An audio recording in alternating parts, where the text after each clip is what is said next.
So we are into last few topics of this chapter और mostly theory है except for one chapter that is one topic that is Newton's law of cooling.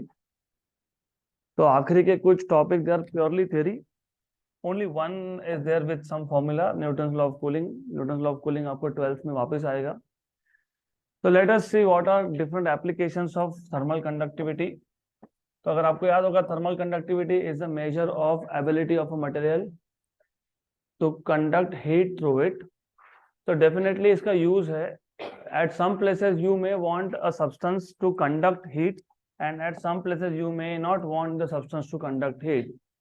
For example, आपके घर में जो utensil होते हैं cooker pan, उसका जो हैंडल है that you do not want to conduct, लेकिन वो होता तो मेटल का ही है तो वो कंडक्ट करेगा. तो उसके ऊपर हम ऐसा मटेरियल लगाएंगे which is bad conductor of heat. तो उसका थर्मल कंडक्टिविटी क्या होना चाहिए? लो होना चाहिए. तो first application is cooking utensils are made up of metals but are provided with handles of bad conductors. What very obvious reason, अगर वो भी कंडक्टिंग हुए तो you will not be able to hold them in your hand. So since metals are good conductors of heat, heat can easily conducted through the base to the of the utensil. तो base से heat आएगा utensil में, utensil से कहाँ जाएगा? Handle में, और handle में आएगा तो हैंडल के ऊपर आपको एक बैड कंडक्टर लगाना पड़ेगा. The handles of utensils are made up of bad conductor of heat. For example wood और एबोनाइट. वुड तो नहीं यूज करते बट एबोनाइट यस, वो जो ब्लैक कलर का मटेरियल आता है, so that they cannot conduct heat from the utensil to our hands. So our hand is also good conductor of heat. Metal is also good conductor of heat. Heat from the burner will go to utensil. Utensil से handle में, handle से हमारे हाथ में आ सकता है. That is why handle को हम लोग cover कर देते हैं with some material which is having low thermal conductivity. तो थर्मल कंडक्टिविटी कौन बताएगा हमको? Coefficient of thermal conductivity K, उसकी वैल्यू होनी चाहिए low. Number two is very interesting. हम जो घर कंस्ट्रक्शन के लिए जो ब्रिक यूज करते हैं, रेड कलर का ब्रिक यूज करते हैं.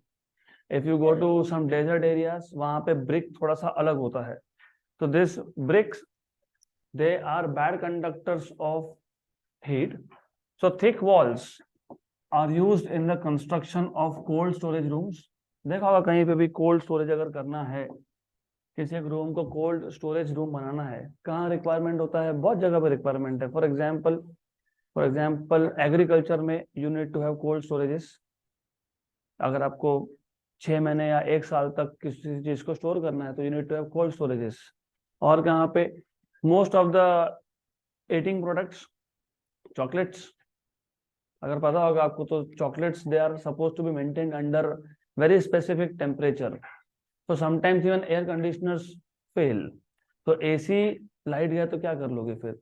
अगर लाइट गया, इलेक्ट्रिसिटी गया, तो कम से कम हाफ एन आवर तक तो टेम्परेचर मेंटेन होना चाहिए ना. अगेन पावर आने तक वापस से उस रूम का टेम्परेचर कांस्टेंट रहना चाहिए. मतलब आपको हीट को अंदर आने देना नहीं है. यहाँ पे कैसा होता है? This is a classroom where you have AC but electricity गया तो within 5 minutes you start feeling hot. But in cold storages ऐसा नहीं चलेगा, क्योंकि ऐसा हुआ तो you know chocolates will melt down.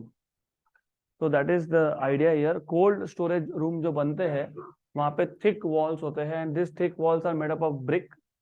So thick walls are used in the construction of cold storage rooms. Brick is a bad conductor of heat, so it reduces the flow of heat from the surrounding to the rooms. Additionally, air is even poorer conductor of heat. Brick तो poor conductor of heat है ही, लेकिन air ये उससे भी poor conductor है heat का. तो most of the times you will see वो जो brick होता है that is made hollow. तो उसमें बहुत सारे पोर होते हैं जिसमें सिर्फ एयर है. तो दैट इज मोर और लेस हॉलो. इसलिए उसका दिखता बड़ा है लेकिन weight is very less because it is hollow. ऐसा जानबूझ के करते हैं क्योंकि again air is poorer conductor compared to the material of brick. तो ब्रिक के साथ साथ उसमें अगर एयर होगा तो हीट का ट्रांसफर होगा नहीं because it will act as a insulator. तो still better heat insulation is obtained by using hollow bricks. since air being a poorer conductor than a brick, it further avoids the conduction of heat from outside. तो दो important applications है, और एक भी हम देखेंगे, but this one is very important, second number. ये तो अब मॉडर्न डे टेक्नोलॉजी में हम लोग अलग अलग चीजें यूज कर लेते हैं, बट ओल्ड, आज से तुम 100 200 300 साल पहले की बात करोगे तो जो घर के कंस्ट्रक्शन होते थे उसमें naturally they use to do some such things. Thick walled होगा, किसी का बहुत पुराना घर अगर होगा या कभी देखा होगा, तो वहां पे वॉल का साइज जो था, थिकनेस जो था, ज्यादा था। 6 इंच बोलते थे हम उसको, अभी 4 इंच आता है, कहीं कहीं 8 इंच का भी मिलेगा आपको। Normally 8 inch you will find only in deserts, जहाँ पे गर्मी बहुत होती है। तो that is the idea. Then another example जो तो हर गर्मी में देखते ही हो, हर गर्मी में हम जाते हैं शरबत वरबत पीने, गोला खाने। गोला क्या करता है, आइस को किस में रखता है, थर्माकोल में, या फिर अभी थर्माकोल अभी हाइजीनिक दिखता है ना, अच्छा दिखता है, लेकिन पहले क्या करते थे, गुनी गनी बैग, है ना। तो दैट इज अ, क्यों करते थे ऐसा, because that is a poor conductor of heat. So gunny bag देखा ना, नहीं देखा, हो ही नहीं सकता, यू मस्ट हैव सीन। सिर्फ उसको बोलते क्या हो, आई डोंट नो, गोनी। तो दैट इज गनी, इंग्लिश में भी गनी बोलते हैं उसको। तो to prevent ice from melting it is wrapped in a gunny bag. तो आइस को मेल्ट नहीं होने देना है, that is why it is wrapped in gunny bag. A gunny bag is a poor conductor of heat and reduces the heat flow from outside to the ice. Nowadays you use thermocol, but thermocol has its own limitations. Thermocol में तुम कम quantity of ice रख सकते हो, if you try to put more वो टूट जाएगा, उसका स्ट्रेंथ कम होता है।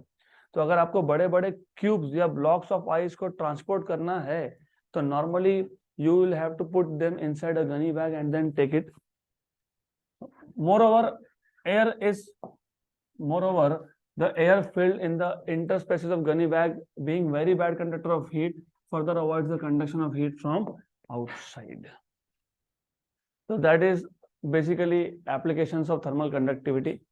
तो आपको सिर्फ बताना ये चाहते थे, the point here was कि जिस मटेरियल का thermal conductivity, coefficient of thermal conductivity का वैल्यू कम होगा, that is a bad conductor of heat, and you use such bad conductors of heat at different places. इसके बाद next mode of transfer of heat is convection. As I told you, if you remember, आपको सिर्फ conduction in detail है, convection का आपको सिर्फ theory है, और इसमें है ही सिर्फ theory, there is nothing more than theory.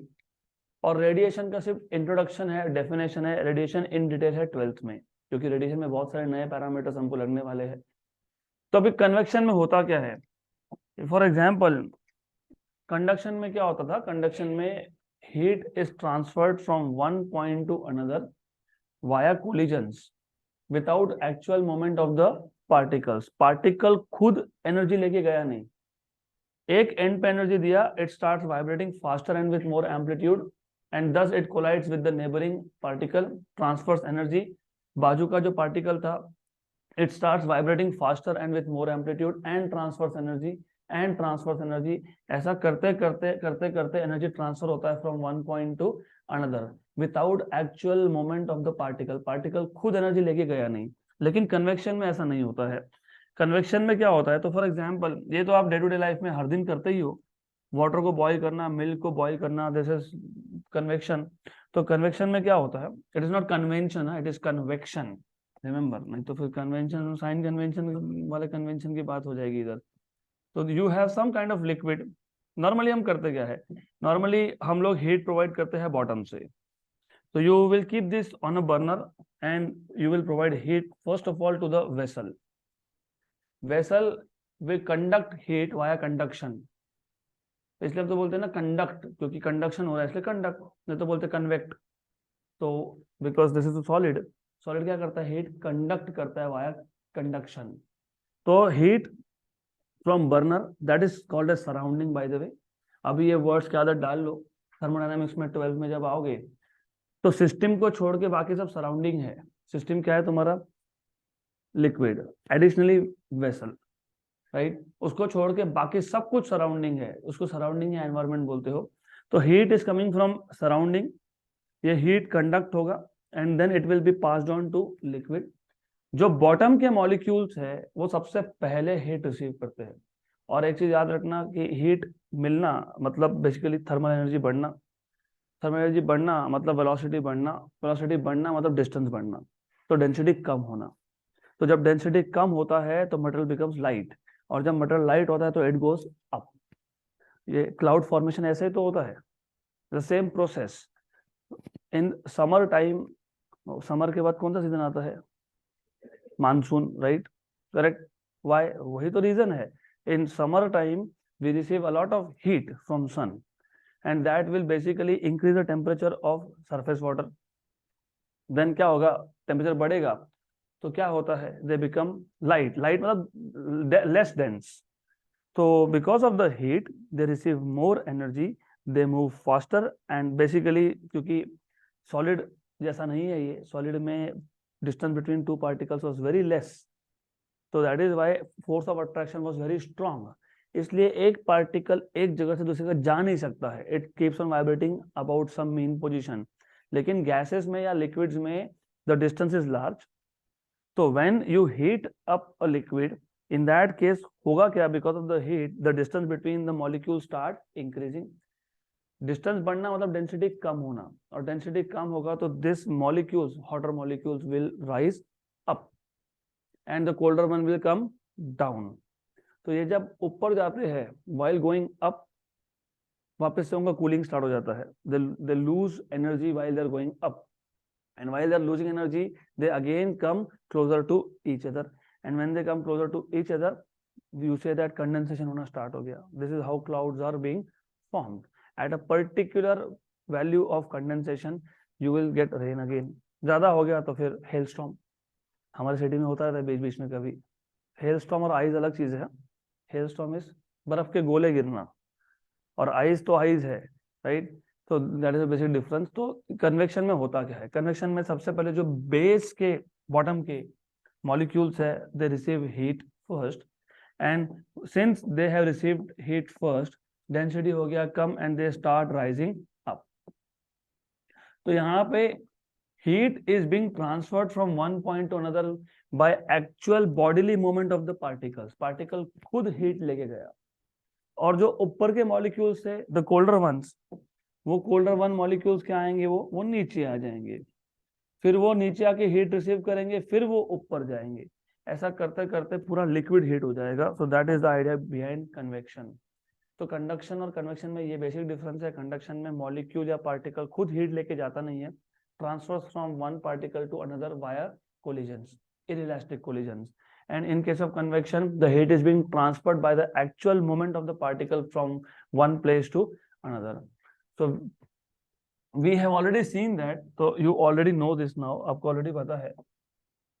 heat is transmitted through solids by conduction, और in that case हो क्या रहा था? wherein what was happening, क्या हो रहा था यहाँ पे? energy is transferred from one molecule to another, but the molecules themselves vibrate with larger amplitude and do not leave their mean positions। in convection, convection में क्या होगा? convection में heat transfer होगा, but in convection heat is transmitted from one point to another by actual bodily movement of the heated molecules within the fluid। तो ये basic difference है। Okay, तो ऐसा क्यों? Because I told you everything depends on the arrangement of molecules and atoms. जहाँ पे atoms या molecules का डिस्टेंस कम है वहां पे फोर्स ऑफ अट्रैक्शन ज्यादा है, मतलब पार्टिकल खुद अपनी जगह छोड़ के जा नहीं सकता है। So in liquids and gases heat is transmitted by convection because their molecules are quite free to move about। why they are free to move out? because of less force of attraction, simple। the mechanism of heat transfer by convection is described below। तो कुछ नहीं, जो मैंने बताया वही है, मैंने आपको ऑलरेडी बता दिया। क्या होता है? बॉटम के molecules receive heat first, and then these molecules because they receive heat they become less dense and they rise up, और ऊपर के जो कोल्ड मॉलिक्यूल्स थे they come down. That is all is described here, simple. Okay तो ज़्यादा हम detail में जाएंगे नहीं, it's not required, simple idea है। गुड। तो दूध भी ऐसे ही गर्म होता है, कोई भी लिक्विड ऐसे ही गर्म होता है। और एक्चुअली एयर कंडीशनर्स और हीटर्स भी इसी प्रिंसिपल पे वर्क करते हैं, कन्वेक्शन। तो what is mode of transfer of heat in solids? Conduction. And for liquid in gases? Convection. And when there is no medium then radiation. तो radiation मैं अब भी डिफाइन कर देता हूँ, सिर्फ डेफिनेशन ही है रेडिएशन का, you will find only definition of radiation, that's it. तो radiation is the mode of transfer of heat through electromagnetic waves, and for transfer of heat through radiation from one point to another material medium is not required, material medium की जरूरत ही नहीं है। सन से अर्थ तक आने के लिए कौन सा material medium है? Nothing, there is nothing at all. तो देयर इज वैक्यूम, फिर भी तो सन से अर्थ तक हीट आता ही है। तो heat when transmitted in the form of electromagnetic waves is known as radiation. इसलिए तो इलेक्ट्रोमैग्नेटिक वेव को इलेक्ट्रोमैग्नेटिक रेडिएशन बोलते हैं हम लोग, right. Number 2, this is the fastest mode of transfer of heat, क्योंकि it what is the speed of light? 10⁸ metre per second, 3 lakh kilometre per second की speed से हीट ट्रांसफर होता है from one point to another. So radiation is basically the fastest mode of transfer of heat. अब वापस आ जाते हैं applications of convection पे। Convection as I told you, सबसे पहला heating and cooling of the rooms. अब हमारे यहाँ तो नॉर्मली हीटर्स हमको लगते हैं नहीं, लेकिन if you go to some European north में जाओगे ज़्यादा, तो वहाँ पे you will require room heaters, क्योंकि ड्यूरिंग विंटर्स वहाँ का टेम्परेचर, अभी वहाँ पे जो विंटर्स होता है वहाँ का टेम्परेचर, हमारा विंटर्स और उनका विंटर का सेम ही टाइम है, क्योंकि they are also in the north pole, northern hemisphere में है ना, हम भी नॉर्दर्न हेमिस्फीयर में है। तो ड्यूरिंग पीक विंटर्स नवंबर दिसंबर में कई जगह पे -20 -30 हो जाता है, even even below than that. Definitely बहुत कम ह्यूमन सेटलमेंट है वहाँ पे, but it is very less temperature. तो हीटिंग सिस्टम इज रिक्वायर्ड। तो हीटर्स और एसी दोनों मोर और लेस अपोजिट ऑपरेशन से। और अगर आपको पता होगा, नहीं पता होगा तो आज पता लग जाएगा, हीटर्स जो होते हैं वो नॉर्मली रूम के नीचे लगाए होते हैं। नीचे मतलब नियर द बेस। सपोज ये रूम है, तो अगर आपको हीटिंग करना है तो हीटर्स यहाँ होते हैं नॉर्मली, नीचे फ्लोर को टच करके होता है नॉर्मली। और एसी ऊपर होता है, ऊपर होता है ना एसी, कि एसी नीचे लगाते हो, तो उसके पीछे भी साइंस है। ऐसा ऐसा कहीं पे भी एसी लगा दिया वैसा नहीं होता है। You need to have a particular height, you have to see the throw कितने दूर तक जाएगा। और कन्वेक्शन भी मैटर करता है, क्योंकि हीटर हमने नीचे क्यों लगाया, उसका रीजन है। हीटर क्या करता है? हीटर हीट को निकाल लेता है, बराबर है? हाँ बोल रहे हो, हीट देता है गैस को। तो ध्यान दो अच्छे से। तो यहाँ जो एयर होगा, this air will be supplied with heat with the help of heater. Heat supply करोगे तो टेम्परेचर बढ़ेगा कि कम होगा? बढ़ेगा। टेम्परेचर बढ़ेगा तो डेंसिटी कम होगा। डेंसिटी कम होगा तो gas molecules will start moving up because they become light. तो हीट सप्लाई किया, मॉलिक्यूल्स ऑफ एयर को हीट मिला तो उनका डेंसिटी कम हुआ, डेंसिटी कम हुआ तो वो ऊपर गए। तो ऊपर जाएंगे तो पूरे रूम में सर्कुलेट हो पाएंगे, क्योंकि ऊपर फैन भी है, तो it will B circulated through out. अगर तुमने इसको ऊपर लगा दिया होता तो और ऊपर जाते, मतलब तुम्हारा रूम की जगह पे सीलिंग गर्म हो जाता फिर ना। तो दैट इज द आइडिया। तो that is why room heaters are normally, अगर आप सादा सा रूम हीटर भी लोगे, मिलता है अमेजोन फ्लिपकार्ट पे, चेक कर लेना, उसमें you use some heating element, जैसे टंगस्टन होता है वैसा एक हीटिंग एलिमेंट होता है। Turn it on, current will pass through it, high amount of current is required, इसलिए नॉट एडवाइज्ड, क्योंकि इलेक्ट्रिसिटी बिल बहुत बढ़ जाएगा आपका। तो it will generate heat generate होगा तो सराउंडिंग एयर को हीट पास होगा, वो हीट लेके एयर कहाँ जाएगा? ऊपर जाएगा। कोल्डर एयर कहाँ आएगा? नीचे। वही हो रहा है जो इधर हो रहा है, सेम थिंग। सिर्फ यहाँ तुम बर्नर लगा रहे हो, वहां तुम एक हीटिंग एलिमेंट के थ्रू कूलिंग हीटिंग का काम कर रहे हो। तो जैसे ही हीटर के बाजू का एयर था उसको हीट मिला, डेंसिटी कम हो गया, डेंसिटी कम हो गया तो वो एयर मॉलिक्यूल्स ऊपर गए और ऊपर के एयर मॉलिक्यूल्स नीचे आए, उनका हीटिंग हुआ, वो ऊपर गए। क्योंकि जब तक ऊपर के मॉलिक्यूल्स जो हॉट थे वो कोल्ड हो जाएंगे, क्योंकि हीट ट्रांसफर चलता रहेगा ना, हीट तो पकड़ के रखेंगे नहीं ना, हीट कभी भी ट्रांसफर होता रहता है। तो जो मॉलिक्यूल्स को पहले हीट मिला था ऊपर गए, तो सराउंडिंग में बाकी सब्सटेंस है, हमारा खुद का बॉडी है जो कोल्डर टेम्परेचर पे है, तो एयर का हीट कौन ले लेगा, आर बॉडी।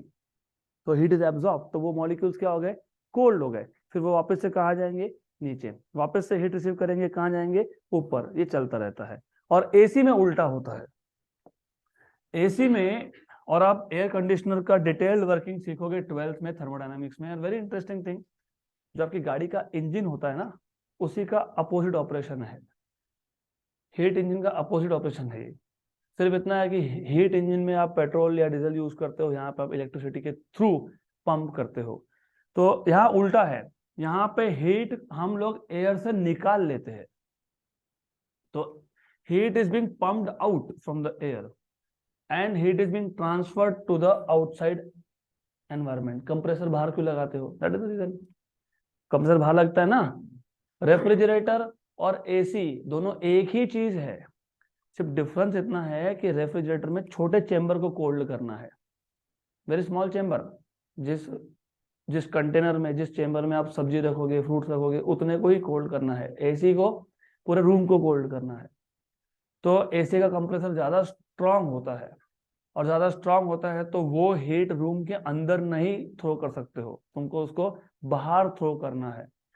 रेफ्रिजरेटर के केस में वही कंप्रेसर होता है उसके पीछे, तो रेफ्रिजरेटर के पीछे कभी खड़े रहोगे तो you will feel hot because the heat is being pumped out from the chamber to out.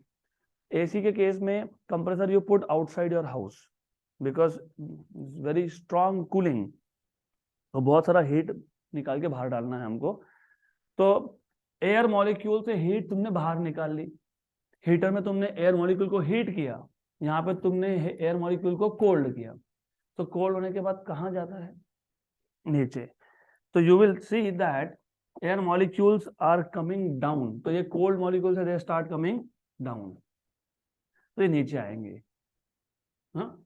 और हॉट मॉलिक्यूल्स कहाँ जाएंगे, ऊपर जाएंगे, फिर उनका भी हीट निकलेगा, फिर वो कहाँ आएंगे, नीचे आएंगे, तो चलता रहेगा। लेकिन एक चीज और है, एसी में फैंस भी होते हैं, वो लिखा भी होता है फैन स्पीड, क्यों होता है फैन, अगर फैन नहीं होगा तो एसी के जस्ट नियर का रीजन ही कोल्ड हो पाएगा, क्योंकि सारे के सारे ठंडे मॉलिक्यूल्स यहीं आ रहे हैं, वहां तो कुछ जा ही नहीं रहा है फिर। तो that is why there is fan, fan का काम क्या है, कोल्ड मॉलिक्यूल्स को अवे थ्रो करना।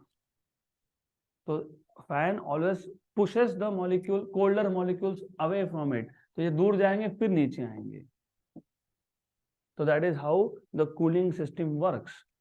और हर एक एसी का एक पर्टिकुलर थ्रो होता है, क्योंकि ट्रैजेक्टरी अगर आप चेक करोगे, इंटरेस्टिंग है, इंटरेस्टिंग, रियली इंटरेस्टिंग। और कोविड के टाइम में सबको शायद आपने पढ़ा होगा, कोविड के टाइम में, कोविड जब था तो बोलते थे कि अगर आपको किसी से बात भी करनी है तो 2 मीटर दूर खड़े रहो। क्यों, क्यों, जो वायरस है, जब आप बात करते हो तो उसका भी ट्रैजेक्टरी है, इट फॉल्स डाउन, तो ऐसा सीधा सीधा जाएगा नहीं ना, it has to come down because of gravity. तो सिमिलरली ऐसा ट्रैजेक्टरी ऐसा जाता है, फ्लो ऐसा जाता है।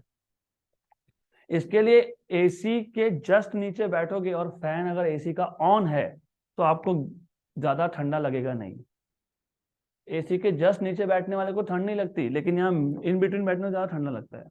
तो this reason is basically more colder compare to this one and here.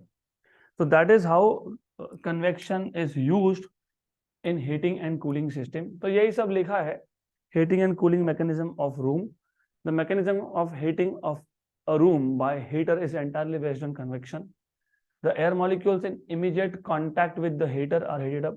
तो मैंने अभी बताया वो जो नीचे हीटर था उससे क्या किया, हीटिंग किया। This air molecules acquire sufficient energy and rise upwards. The cool air at the top being denser moves downwards to take their place. तो वापस से उसको हीट मिलेगा। This cool air in turn gets heated and moves upward. So in this way convection currents, क्योंकि यहाँ पे जब जब मोशन हो क्या बोलते हो, करंट, तो उसको क्या बोलते हो, convection current. So in this way convection currents are set up in the room which transfer heat to different parts of the room. The same principle but in opposite direction is used to cool down a room by an air conditioner. तो ये पहला application है। उसके बाद cooling of transformer. Transformer is a very interesting thing और आप 12th में सीखोगे। लास्ट टॉपिक होता है नॉर्मली, ये सबसे आखिरी में, बहुत इंटरेस्टिंग चीज है।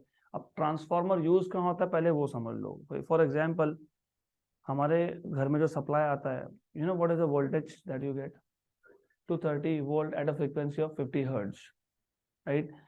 हमारे घर के जो इंस्ट्रूमेंट्स है ना, मोस्टली वो 230 वोल्ट से कम पे चलते हैं। They work at lower voltages, जैसे 100 volt, 150 volt. Some instrument are there which works on greater voltages, high voltages, 400 volt, 350 volt. तो हमको जो सप्लाई आ रहा है 230, या तो हमको उसको कम करना है या तो उसको हमको बढ़ाना है। तो यू इधर वांट टू स्टेप अप और स्टेप डाउन। तो यहाँ पे यूज होता है ट्रांसफॉर्मर। तो ट्रांसफॉर्मर होता क्या है पहले समझ लो। ज्यादा डिटेल में जाएंगे नहीं, because it is just introduction, I could have just skipped it, but ठीक है, थोड़ा सा एक्स्ट्रा सीखोगे तो नुकसान तो नहीं होता है उसमें। तो हमारे पास एक रेक्टेंगुलर कोर होता है। यू हैव रेक्टेंगुलर और स्क्वायर कोर फ्रेम। नॉर्मली ये जो फ्रेम है ये सॉफ्ट आयन का होता है। सॉफ्ट आयन क्या होता है ये 12th में डिटेल में सीखोगे। सिर्फ मैं थोड़ा सा बता देता हूँ। Soft ion has good magnetic properties. तो ये मैग्नेटिक लाइंस ऑफ फोर्सेस को पास होने देगा। मैग्नेटिक लाइंस ऑफ फोर्स जैसे electric lines of force. Electric lines of force are imaginary lines which start from positive charge and end at negative charge. Magnetic lines of force are imaginary lines which start from north pole and go to south pole. वो हम detail में देखेंगे बाद में। तो here you have windings. Winding है copper wire का, और यहां से करंट पास करोगे, और यहाँ पे भी वाइंडिंग है। सिर्फ इतना है कि ये यहाँ पे वाइंडिंग या तो कम होंगे या तो ज्यादा होंगे। ये प्राइमरी है। प्राइमरी मतलब जहां पे तुम इनपुट देते हो। फॉर एग्जांपल ये मेरे पास एक एम्पलीफायर है। इस एम्पलीफायर का पिन मैंने कहाँ लगाया है, बोर्ड में। तो बोर्ड क्या हो गया, इनपुट हो गया। तो इनपुट कितना है, 230 वोल्ट है। और मुझे अगर आउटपुट पे कम चाहिए तो मैं आउटपुट यहां से निकालूंगा। अगर आउटपुट पे कम चाहिए, ये वी आउट है बाय द वे, अगर आउटपुट पे कम चाहिए तो सेकेंडरी में नंबर ऑफ टर्न्स कम होने चाहिए। तो उसको बोलते हो step down transformer. Step down, voltage कम होना। वोल्टेज, हाँ, करंट बढ़ जाता है, उल्टा होता है, क्योंकि V equal to IR, right. तो आगे आप सीखोगे, मैं अभी डिराइव नहीं करूंगा, बट आगे सीखोगे। नंबर ऑफ टर्न्स ये करंट को इनवर्सली प्रोपोर्शनल आ जाते हैं। तो वोल्टेज तो स्टेप डाउन हो जाता है, लेकिन करंट स्टेप अप हो जाता है।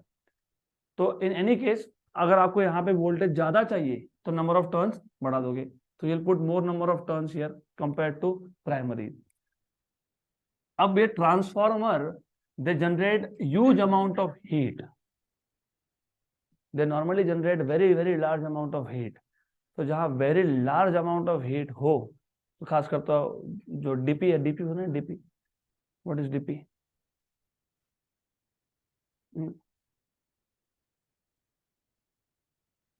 अभी जाके चेक करना व्हाट इज डीपी।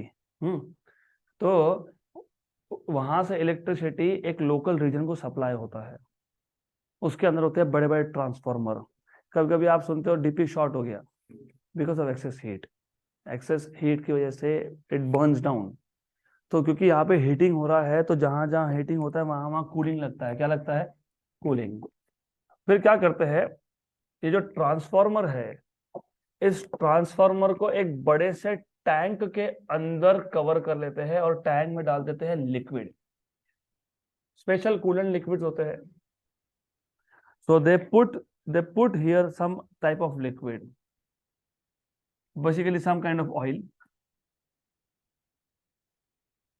तो अब what happens in this case is heat कहाँ जनरेट हो रहा है? कॉइल्स में। कॉइल मतलब वाइंडिंग में। कहाँ जनरेट हो रहा है हीट? वाइंडिंग में। तो हीट जो जनरेट होगा वाइंडिंग में, उसके इमीडिएट कांटेक्ट में कौन है? ये लिक्विड है, मतलब कौन है? ऑयल है। और लिक्विड या गैस में हीट ट्रांसफर कैसा होता है? कन्वेक्शन से। तो यहाँ जो हीट जनरेट होगा या यहाँ पे जो हीट जनरेट होगा, तो उसके जो इमीडिएट कांटेक्ट में जो लिक्विड है, that will get heated up, and that liquid basically bye convection carries the heat outwards.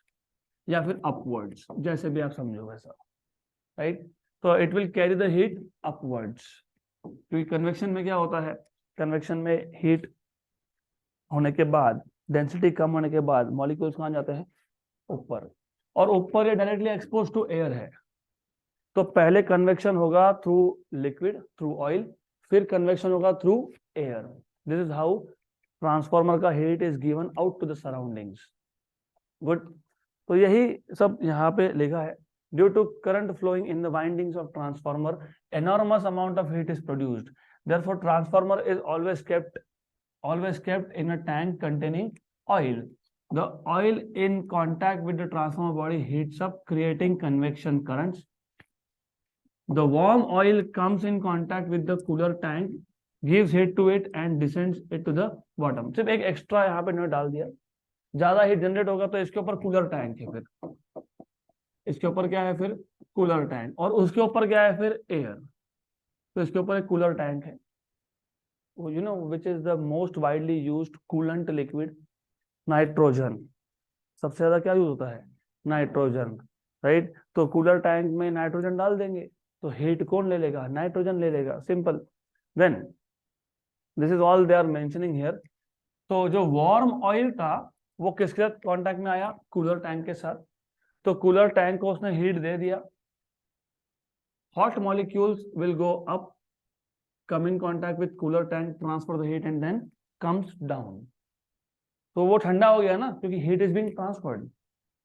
और फिर वो कूल मॉलिक्यूल कहाँ जाएगा, नीचे जाएगा, और हॉट कहाँ जाएगा, ऊपर जाएगा। वापस ये प्रोसेस चलता रहेगा। तो convectional current will be set up and it again warms up to rise upward. तो ये जो मॉलिक्यूल हीट ट्रांसफर करके नीचे गया, वापस वो हॉट होगा, वापस ऊपर जाएगा।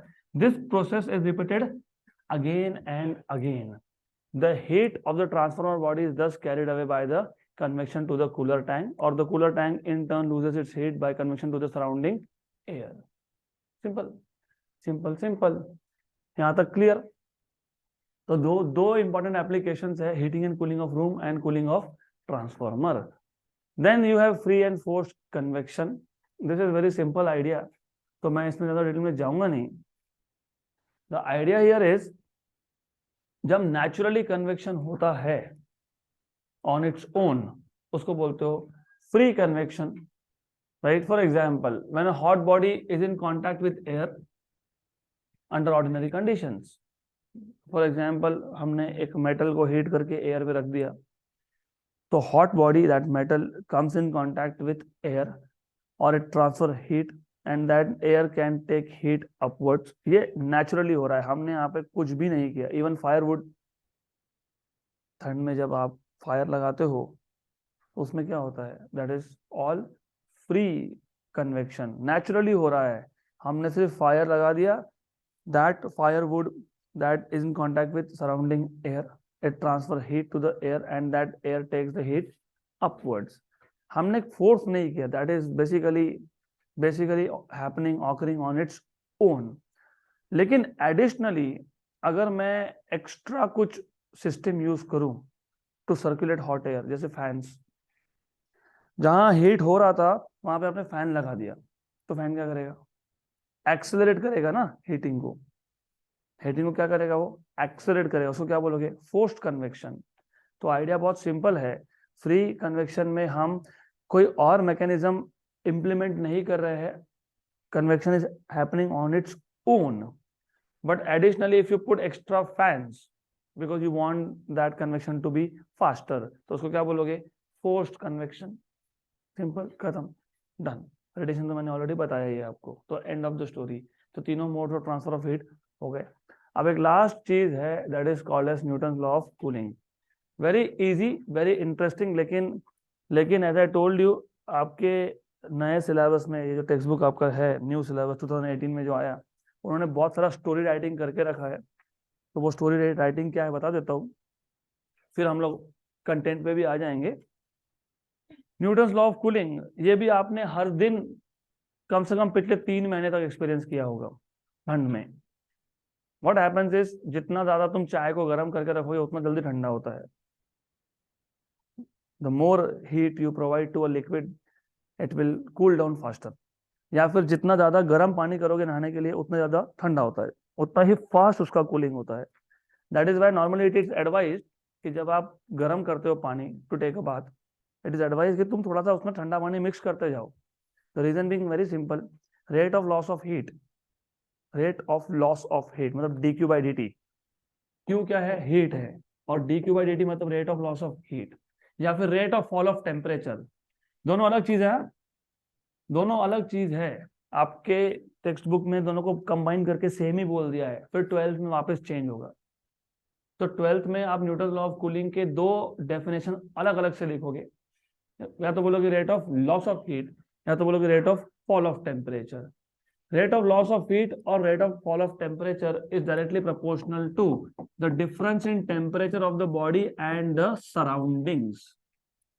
जितना ज्यादा बॉडी के टेम्परेचर में और सराउंडिंग के टेम्परेचर में डिफरेंस होगा, उतना ही कूलिंग फास्ट होगा, उतना ही ज्यादा पर सेकेंड में एनर्जी का लॉस होगा।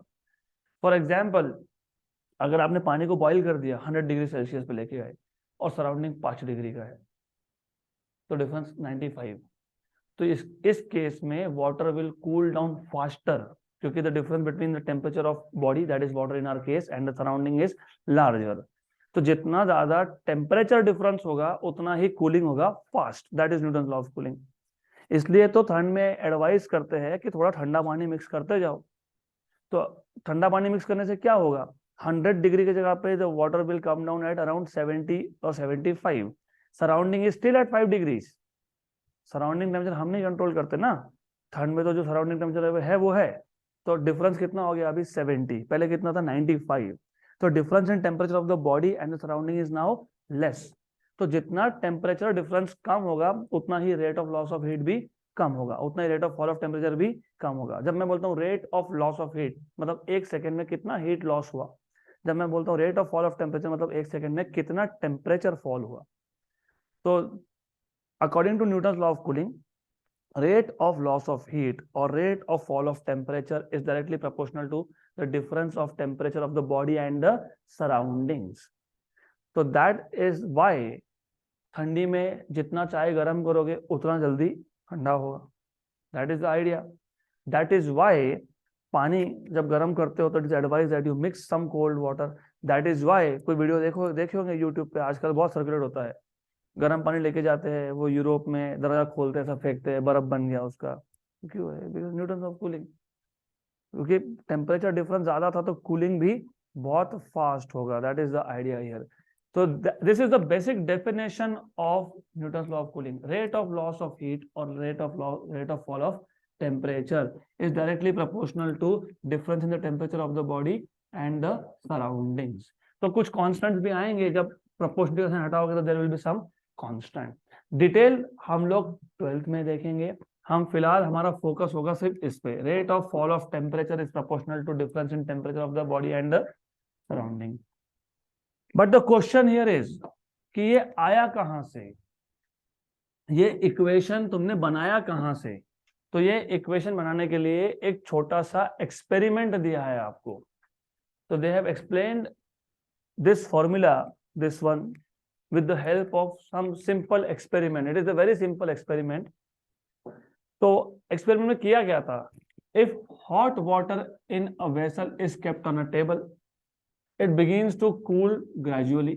hot water रखोगे टेबल पे तो heat will flow from hot water to the surrounding, because heat always flows from higher temperature to study how a given body can cool on exchanging heat with its surrounding.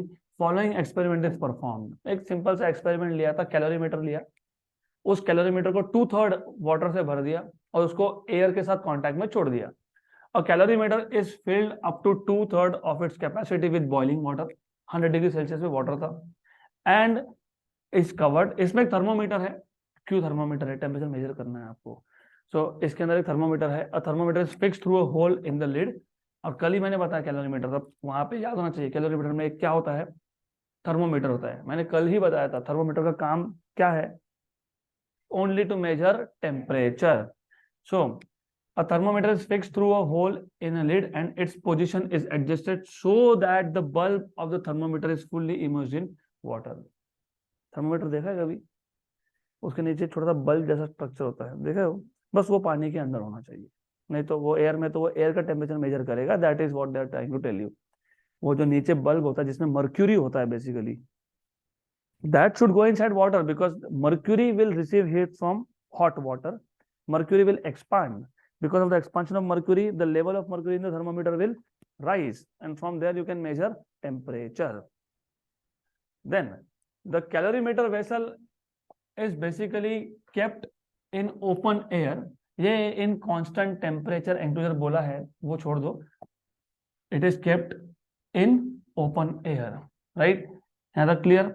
Then in open air, since room temperature will not change much during experiment, तो idea ये है जब आपको study करना है how heat is exchanged, देखो क्या है, थोड़ा थ्योरी है लेकिन इंटरेस्टिंग है. I want to study how heat is lost by hot water, boiling water. उसको मैंने रख दिया ओपन एयर में, सराउंडिंग्स. हीट कहां से कहां जाएगा? Water to surrounding. तो जो सराउंडिंग है वो ऐसा होना चाहिए कि उसमें खुद में चेंजेस नहीं हो रहे हैं. नहीं तो यहाँ ही टेम्परेचर बढ़ रहा है, कम हो रहा है, तो अमाउंट ऑफ हीट एक्सचेंज पर second will be affected by external parameters. तो वो नहीं होना चाहिए, इसलिए ये मेंशन किया उन्होंने. क्या बोला, इसको ओपन एयर में क्यों रखा? क्योंकि since room temperature will not change much during the experiment. तो क्योंकि सराउंडिंग बहुत बड़ा है इस केस में. कितना बड़ा है? कम से कम हमारा क्लासरूम जितना तो है ही, एक्चुअली उससे बहुत बड़ा है, क्योंकि एयर तो यहाँ से भी पास हो रहा है, इस विंडो से भी पास हो रहा है. तो मोर और less you have a very big surrounding. तो सराउंडिंग का टेम्परेचर नॉर्मली क्या रहता है? कांस्टेंट रहता है. The temperature on the thermometer is noted at 1 minute interval. तो कैलोरीमीटर लिया, उसमें 2/3 अमाउंट ऑफ 2/3 मतलब 66.66% of hot water, boiling water भर दिया. उसमें थर्मोमीटर है, उस कैलोरीमीटर को ओपन एयर के साथ कांटेक्ट में लाया और हर 1 मिनट के बाद आप टेम्परेचर मेजर कर रहे हो. कम से कम 25 डिग्री फॉल इन टेम्परेचर होना चाहिए, minimum up to 25 degree change in temperature. भाई 25 डिग्री, कम से कम 25 पॉइंट्स चाहिए तुमको. ग्राफ कैसे प्लॉट करोगे? ग्राफ क्या 2 पॉइंट में प्लॉट करोगे? दो पॉइंट में प्लॉट करोगे तो स्ट्रेट लाइन ही मिलेगा तुमको. What will you understand? Nothing. If you have just 2 points, you connect 2 points, you'll connect through a straight line. You get no information about what is happening. तो physics का मजा यहीं पे है. जिनका मैथ्स या जिनका इमेजिनेशन पावर है, अच्छे समझा. वाई इन्होंने क्या बोला है, थर्मोमीटर का रीडिंग नोट डाउन करोगे at 1 minute interval until the temperature of water decreases by about 25 degree Celsius. मतलब कम से कम तुमको 25 रीडिंग चाहिए मिनिमम, राइट? अज्यूम कर रहा हूं मैं 1 मिनट में 1 डिग्री फॉल होगा, ऐसा अजम्पशन है मेरा. हो सकता है 1 मिनट में आधा डिग्री ही फॉल हो, तो 50 रीडिंग मिल जाएंगे आपको. तो 25 डिग्री सेल्सियस का टेम्परेचर डिक्रीज होना चाहिए. A graph of temperature is plotted against time. तो अभी तुम एक एक्सिस पे टेम्परेचर प्लॉट कर दोगे, एक एक्सिस पे टाइम प्लॉट कर दो, तो आ गया ग्राफ. देखो टेम्परेचर एंड टाइम, तो एक ग्राफ मिल गया. ये ग्राफ जो इसको बोलते हो कूलिंग कर्व. क्या बोलते हो? Cooling curve. क्या बोलते हो इसको? Cooling curve. Newton's law of cooling में हम लोग क्या मेजर कर रहे थे?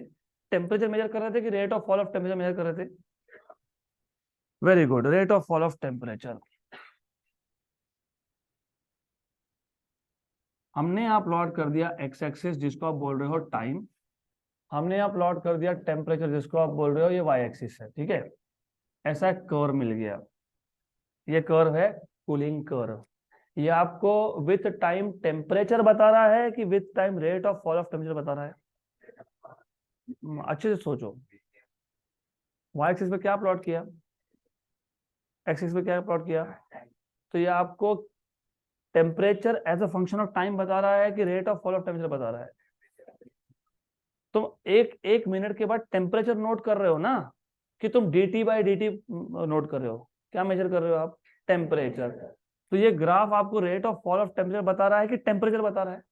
टेम्परेचर बता रहा है, राइट? लेकिन न्यूटन लॉ ऑफ कूलिंग तो is related to rate of fall of. तो क्या करोगे? डेरिवेटिव. स्लोप मतलब डेरिवेटिव होता है. तो फिर आप क्या करोगे? फिर आप अलग अलग पॉइंट्स पे इसका डेरिवेटिव निकालोगे. और अब डेरिवेटिव को प्लॉट करोगे, तो इसके बाद आप क्या प्लॉट करोगे, डेरिवेटिव। डेरिवेटिव मतलब dt बाई dt। इस ग्राफ का कूलिंग कर्व का डेरिवेटिव वहां प्लॉट कर रहे हो against as a function of difference in temperature, difference in temperature of the body and the surroundings. बराबर, क्लियर। तो ये मिल जाता है आपको स्ट्रेट लाइन। क्या मिलता है ये, क्या मिलता है ये, straight line. What is equation of a straight line, y equal to, what is y here, dt by dt, m मतलब सम कांस्टेंट, मतलब some constant c, what is x, hence proved, खत्म हो गई बात। dt by dt is equal to c t minus t0। तो rate of fall of temperature और rate of loss of heat is directly proportional to difference in temperature of the body and the surroundings. तो the idea here is, तुम करते क्या, पहले समझ लो अच्छे से। एक कैलोरीमीटर है, उसको 2/3 मतलब 66.66% तक आपने भर दिया with boiling water at 100 degree Celsius, उसको ओपन एयर में रख दिया। It will start losing its heat to the surrounding air. Losing its heat मतलब इसका टेम्परेचर अभी होगा फॉल। तो तुम पहले मेजर करोगे temperature at an interval of 1 minute. Her 1 minute के बाद कितना टेम्परेचर फॉल हुआ वो मेजर करोगे और एक ग्राफ प्लॉट कर दोगे। तो ये आपको बताता है कि विथ टाइम एट 1 मिनट कितना टेम्परेचर है, 2 मिनट कितना है, 3 मिनट कितना है, 4 मिनट कितना है। तो it gives you information of temperature with time. बराबर, करेक्ट। हमको देखना rate of fall of temperature, यही बता रहा है टेम्परेचर। ये रेट ऑफ फॉल है क्या, नहीं। Rate of fall of temperature मतलब 1 मिनट में कितना फॉल हुआ, मतलब क्या, डेरिवेटिव dt मतलब change in temperature upon D small T with time. तो dt याद रखना, डेरिवेटिव, स्लोप, टाइम, थीटा, ये सब आपको बताता है how one quantity is changing with respect to another. तुम जब dy बाई dx लिखते हो तो उनको वही तो तुम बता रहे हो, how y is changing as a function of x, right. और टेम्परेचर ग्रेडियंट क्या था फिर, dt by dx, how temperature is changing with position. मैंने आपको बताया था कि 2 टाइप के चेंज इन टेम्परेचर देखोगे, एक विद पोजीशन, एक विद टाइम। ये टाइम वाला है, राइट। तो change in temperature with time मतलब इस ग्राफ का स्लोप है ना, बराबर। तो इसका स्लोप निकाल के इसके स्लोप फाइंड कर लोगे अलग अलग पॉइंट्स पे। You will find out what is the slope at different points, then you are plotting the slope of cooling curve. Cooling curve का स्लोप प्लॉट किया y एक्सिस पे, और x एक्सिस पे क्या प्लॉट कर दिया, difference in temperature of the body and the surrounding. मिल गया straight line y equal to mx, और ये स्ट्रेट लाइन पास होता है ओरिजिन से। तो y equal to mx, y क्या था, dt बाई dt, x क्या है, t माइनस t0। तो m मतलब सम कांस्टेंट, तो dt by dt equal to c t minus t0। Hence proved that the rate of fall of temperature is directly proportional to the difference in temperature of the body and the तो यही सब लिखा है यहाँ पे, देखो same thing, everything you will find the same, ऐसा ही सब लिखा है इन डिटेल। तो according to Newton law of cooling, rate of loss of heat, ये rate of loss of heat बोल रहे हैं इसको, लेकिन this is rate of fall of temperature of the body is directly proportional to the difference in temperature of the body and the surroundings, provided the difference is small, the difference in temperature is small। मतलब basically ऐसा नहीं हो सकता surrounding 5 degree पे है और body 10,000 degree पे है, difference is small. 100-200 degree Celsius की रेंज तक ठीक है, 100 भी बहुत हो गया, राइट। क्योंकि ये नॉर्मली हम 40-50 डिग्री तक लेते हैं। Good, clear, that is the end of theory part of this. अब आखिरी कुछ थ्योरी रह गया है, that is change of face, वो हम लोग कल करेंगे। फिलहाल हम अभी न्यूमेरिकल सॉल्व करेंगे न्यूटन लॉ ऑफ कूलिंग के। A metal sphere cools down at a rate of 1.6 degree per minute. तो ये क्या दिया है आपको, 1.6 degree per minute,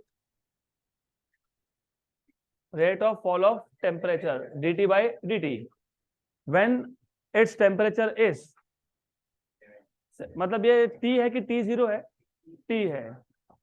at what rate it will cool when its temperature is 40 degree Celsius, the temperature of the surrounding is 30 degree। तो ध्यान दो question पे, बहुत काम में आएगा क्वेश्चन आगे। तो सबसे पहले गिवन क्वांटिटी में क्या क्या है वो समझ लो। आपके पास dt बाई dt का एक वैल्यू है, कितना है 1.6 डिग्री सेल्सियस पर मिनट। ये पहला वैल्यू है, कितने टेम्परेचर पे है 70 डिग्री सेल्सियस। सराउंडिंग का टेम्परेचर कितना दिया हुआ है 30 डिग्री सेल्सियस। ये सराउंडिंग का टेम्परेचर 30 डिग्री सेल्सियस। देखो क्वेश्चन ऐसा है कि जब बॉडी का टेम्परेचर था 70, सराउंडिंग का टेम्परेचर था 30, तो rate of loss of heat है 1.6 डिग्री पर मिनट। एक मिनट में कितना टेम्परेचर फॉल हो रहा है 1.6 डिग्री से। जब बॉडी का टेम्परेचर हो जाएगा 40 डिग्रीज, उस केस में हर एक मिनट में कितना टेम्परेचर का फॉल होगा, ऐसा आपसे पूछा है। मतलब आपको T2 दिया है, कितना T2 40 डिग्री सेल्सियस। अभी भी जिनको क्वेश्चन नहीं समझा, क्वेश्चन सिंपल है। Rate of fall of temperature या rate of loss of heat is 1.6 degree per minute when the body is at 70 degree Celsius. When the body comes at reaches at 40 degree Celsius, what is the rate of loss of heat? What is the rate of fall of temperature? Surrounding temperature is fixed, कितना है 30। ये यहाँ तक clear. तो find क्या करना है बताओ, क्या फाइंड करना है dt बाई dt 2। फॉर्मूला कौन सा यूज करोगे, dt by dt is proportional to t minus t0। बराबर, कांस्टेंट की जरूरत पड़ेगी नहीं, रेशो से ही काम हमारा हो जाएगा यहाँ पे। तो सिंपल सॉल्यूशन,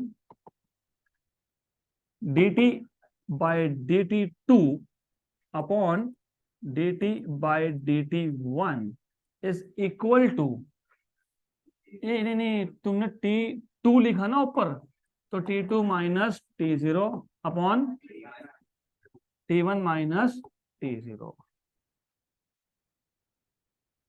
तो dt by dt2 upon 1.6, t2 40, t0 30, t1 70 minus 30।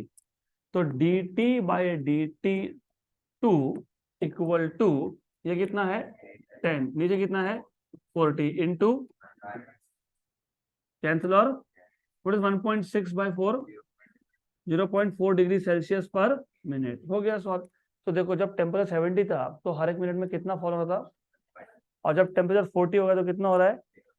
तो rate of fall of temperature is proportional to difference in temperature of the body and the surrounding. Temperature difference कम हो गया तो रेट ऑफ फॉल भी कम होना है। Correct, done. Next question, a metal sphere cools at a rate of 0.05 degree Celsius per second when its temperature is 70 degrees Celsius, and at a rate of 0.025 degrees Celsius per second when its temperature is 50 degrees Celsius. Determine the temperature of the surrounding and find the rate of cooling. Surrounding का temperature भी find करो, and find the rate of cooling when the temperature of the metal sphere is 40 degree Celsius. तो first of all यहाँ पे 3 अलग अलग temperature involve है। पहला टेम्परेचर आपको दिया है T1 70 डिग्री सेल्सियस, दूसरा दिया है T2 50 डिग्री सेल्सियस, और तीसरा दिया है कितना 40 डिग्री सेल्सियस। और आपको रेट ऑफ कूलिंग बताया है, मतलब dt बाई dt1 बताया है 0.05 डिग्री सेल्सियस पर सेकेंड, और आपको dt बाई dt2 भी बताया है 0.025 डिग्री सेल्सियस पर सेकेंड। गुड। देन आपको पूछा क्या है, determine the temperature of the surrounding and find the rate of cooling. मतलब आपको दो चीजें पूछी है। आपको पूछा है what is the temperature of surrounding, मतलब T0। आपका पूछा है what is dt by dt3। dt by dt3 तो सिंपल है, राइट है ना। सिंपल नहीं है, तुमको सराउंडिंग का टेम्परेचर पता नहीं होगा, सॉल्व कैसे करोगे। देखा नहीं अभी, ये सराउंडिंग का टेम्परेचर लगता है कि नहीं इधर, तो पहले क्या फाइंड करना पड़ेगा, तो वो कैसे फाइंड करोगे। कांस्टेंट ऑफ प्रोपोर्शनलिटी पहले फाइंड करना पड़ेगा। एक्सीलेंट। तो you have to always know this कि सबसे पहले आपको कांस्टेंट ऑफ प्रोपोर्शनलिटी फाइंड करने की नीड है। यहाँ पे पहले ये फाइंड करो सी।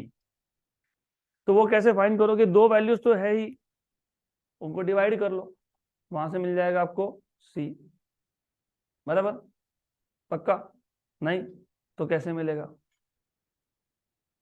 सी? कैसे मिलेगा? Take a particular case, divide करोगे तो सी कैंसिल होगा।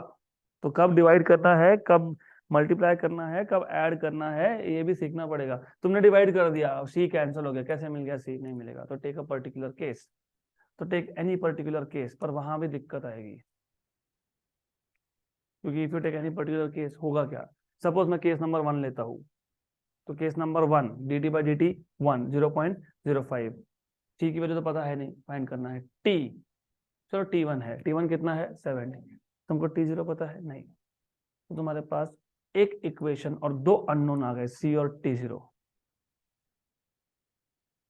2 इक्वेशंस। तो दूसरा भी यूज करना पड़ेगा, मतलब आपको सेकेंड इंफॉर्मेशन यूज करके और एक इक्वेशन बनाना पड़ेगा। तो 2 equations, 2 unknown, 2 simultaneous equation solve करोगे, मिल जाएगा। एक मेथड ये है और एक मेथड भी है।